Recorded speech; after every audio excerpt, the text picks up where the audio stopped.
But just to be clear, you officially confirmed on camera that you use illegal substances? You goody two-shoes You know what? I came onto this show to give it my best shot and to tell New Zealanders the truth. And all you've done so far is tear me down.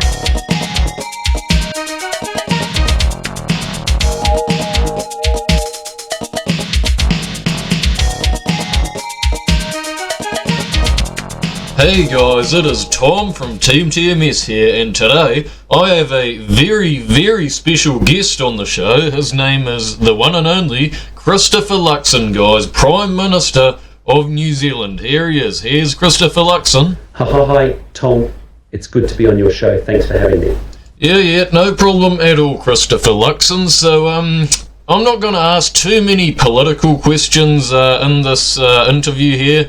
I'm just going to be mostly asking about, your personal life and behind the scenes and all that. So is that all good, Chris Luxon? Sounds good. Let's do it. Alright, so basically, first of all, I just want to know, like, a day in the life of Chris Luxon. Just walk me through a day in the life of Prime Minister of New Zealand, Chris Luxon. Well, that's a good question that no one's really asked me before. Usually I get out of bed at about 3 a.m. and then for breakfast I have a big hearty meal of bacon, eggs, sausages and baked beans. To be fair, it's probably not the healthiest breakfast to be having each day, but it's just what I do. Is that why your head is so, like, egghead shaped? Well, it's definitely not helping the situation. Yeah, anyway, keep going. So, yeah, I get out of bed, have breakfast, and then I go to the bathroom to shave my head to make it look luxurious. So I usually spend about an hour doing that. She's a pretty big job, mate. Wait, so you're not actually naturally bald, eh? No, not at all. You'd be very surprised at how much hair I can grow if I don't shave. It's borderline afro. But the thing is, it comes out real ginger, and I fucking hate those rangers. And yes, I'm looking at you, Chris Hipkins. You fucking ranger. But yeah, so anyways, I shave my head, and by then it's usually about 5 a.m. So I put on my big boy suit, get a man to tie my shoes, and then I leave my penthouse to go to the Beehive. By the way, I'm really loving those payments I get from the government to pay for that apartment. The cost of living crisis has really been hitting me hard, so every bit of taxpayer money I can get really helps cover my expenses. Wait, so we'll go over the cost of living crisis maybe a bit later, but just to clarify, even you're struggling with the cost of living. Oh, absolutely. And that's why I raised my own salary. How do you expect me to function as a great Prime Minister if I can't even pay for electricity to charge my Tesla? I believe a happy Prime Minister leads to a happy country. And to be honest, I'm getting fucking sick and tired of these reporters questioning how much money I earn and where I spend it. All I want to do is get our country the back on track. Right, so what do you do when you get to the Beehive then? Well, this is where I make all of the big decisions along with my co-leaders 𝗬𝗲𝘁𝗲𝗍 and Winston Peters. For example, the other day we made the decision to scrap the first home buyer grant so that we can give more money to the beneficiaries.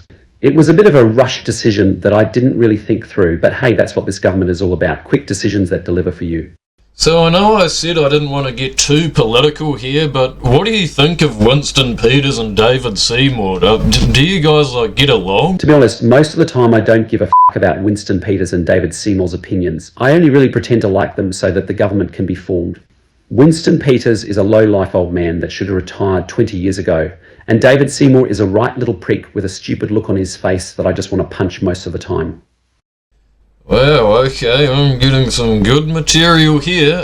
So what else do you do during the day? Well, after all my big boy decisions have been made, I usually head to the Parliament chamber where I do my speeches. Usually it's about the absolute pigsty state that the Labour government has left us in and how we're going to get our country back on track. Honestly, when I see Chippy across that room, all I ever want to do is jump over my desk and punch him in the throat. It is absolutely unforgivable what he did to this country.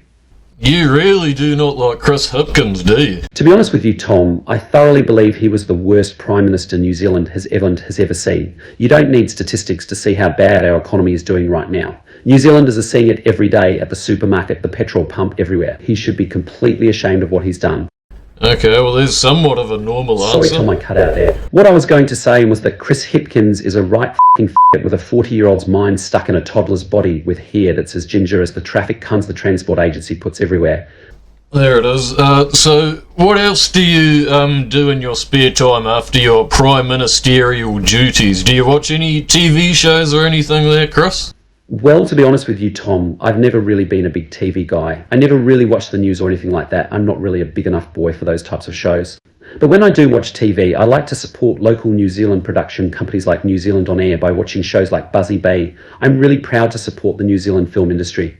Wait, did you just say you watch Buzzy Bee? Isn't that like a show for, like, babies? Okay, quit. As I was going to say before you cut me off, what's important to me is that when I'm watching TV, I'm supporting New Zealand businesses so that we can continue to grow our film industry. That's what's What do you like about Buzzy That's what's Bee? important to me. Well, what I have to say to you is I think Buzzy Bay has some really good stories and narratives. Not only is it riveting to watch, but it teaches me a few things about forming good friendships and understanding each other. I think we could all learn a thing or two from Buzzy Bay. Okay, yeah, that's cool, man. So I think it's about time we moved on to the next section of this interview now. So, tell me, Chris, what inspired you to become a politician? Well, when I was a young boy, I really loved dinosaurs and actually always dreamt of becoming a paleontologist, but it wasn't until I was about 15 years old that I discovered dinosaurs never actually existed. So this really changed my whole perspective on life. I decided that if I wasn't going to be a paleontologist, I was going to be a politician. To be honest with you, Tom, I just really love power. I've actually put together a master plan which leads towards me eventually taking control of the entire world. This is only a small step in my massive plan. Wait, so two things here. First of all, you're saying you don't believe dinosaurs existed. I've already made this clear in the past. You see, it's not that I don't believe in dinosaurs, it's that dinosaurs don't exist, have never existed, and never will exist. Period. It's a fact. Have you ever seen a dinosaur, Tom? I don't think so. So how would you ever know it ever existed? It's the same as how people say the Earth is round. How can you prove that? You know what? I'm just going to forget you said that last thing there. So, secondly, you said you were planning on taking over the entire world. How do you explain that? To be honest, Tom, I shouldn't have actually even said that. I've already shared too much. But what I can say to you is that my team is working very hard towards creating a master schematic which will allow me to achieve total world domination.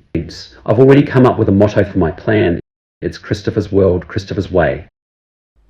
Okay, so just to be clear here, what are your intentions with this? Because the way you said it made it sound like almost like evil. Is this like an evil thing? No comment. No comment. Okay. Next question. Obviously, you are a very busy man. So, how do you balance your professional life with your personal life? Do you set any boundaries or anything like that? Well, to be honest, there isn't much of a balance at all. I usually only get about 30 minutes of sleep every night. My lifestyle is actually very drug dependent. If it wasn't for the high dosage of cocaine and the litres of coffee I drink every day, I would have probably collapsed during this interview by now. What's important to me is that our government is a strong and stable one that delivers for New Zealanders, even if I make horrible decisions because of my sleep deprivation. But nothing else matters all that much to me, including my family. Well, that is dedication right there. But just to be clear, you officially confirmed on camera that you use illegal substances? You goody two-shoes quit. You know what? I came onto this show to give it my best shot and to tell New Zealanders the truth. And all you've done so far is tear me down. I know I'm not perfect. All I'm trying to do is to be the best Prime Minister I can be. You've constantly been rude to me throughout this entire interview, and it is not acceptable. I am your Prime Minister, damn it. What did I say? Don't give me that shit. Move on to the next question. Okay, so where do you see New Zealand in 10 years? And what role do you hope to play in achieving that vision? You know what? I'm just going to be real with you for a quick sec here. I'm not going to give you some bullshit bumper sticker slogan for an answer like, oh, in 10 years we're going to be fully electric and renewable. No, f*** off. In 10 years the economy will most likely be worse than ever. AI will have most likely taken at least 50% of the jobs by then, and the country will probably be a wreck. And there's nothing I can do about it. We're probably going to have to go back to using coal as our main source of electricity due to a substantial shortage, and we'll probably have to ban electric cars due to their high electricity usage. Petrol prices are going to go through the roof, meaning we'll have no transport infrastructure. We'll probably all be forced to move to Australia to survive, the ones that survive by 10 years anyway. And the world will slowly begin to turn into complete anarchy. That's what I believe will happen. Well, that was not the answer I was expecting at all. I don't even know what to say.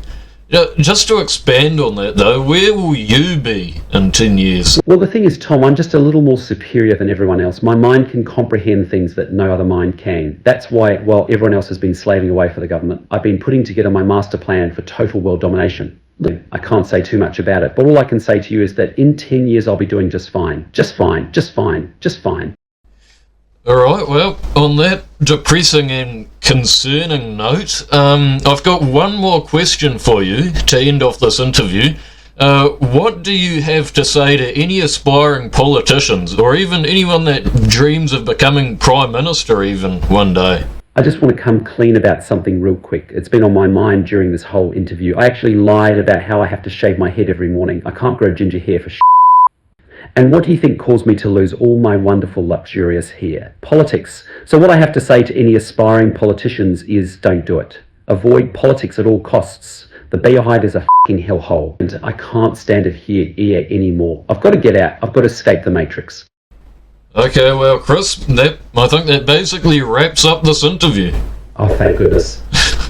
So if that's all you have to say, then basically what I have to say to you is, boss that egghead up! You know what, f*** this, and f*** TeamTMS, I'm done with this. Oh my god, he just left.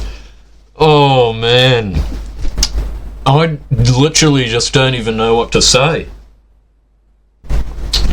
What happened, Chris? Look, this is us, hang on, this is us about a year ago, and I don't know, he said some really concerning stuff there, guys. I just don't even know what to say. Just like and subscribe, guys. Just